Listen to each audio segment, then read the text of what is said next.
আসসালামু আলাইকুম প্রিয় দর্শক। আগামী ত্রয়োদশ জাতীয় সংসদ নির্বাচনে ইলেকট্রনিক ভোটিং মেশিন ব্যবহার হবে না। তবে ফিরিয়ে আনা হবে না ভোটের বিধান।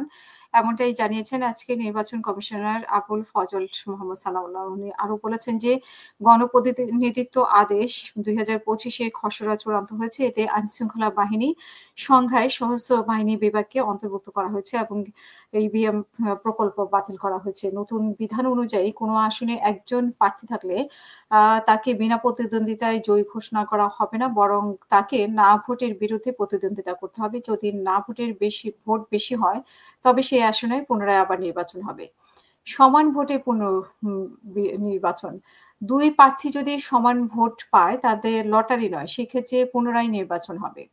হলফনামা ও অনুদান সংক্রান্ত বিধান।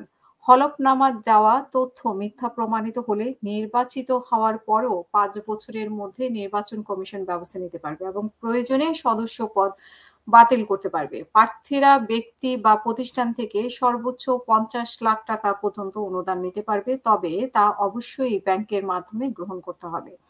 দলীয় প্রতীক ও নিবন্ধন। জোটবদ্ধভাবে নির্বাচন করলেও প্রার্থীদের দলীয় প্রতীকে ভোট করতে হবে। নিবন্ধনের জন্য আবেদন করা ৮৪টি নতুন দলের মধ্যে ২২টি দলের বিবেচনায় এসেছে, যাদের মাঠ পর্যায়ে যাচাই-বাছাই কাজ চলছে।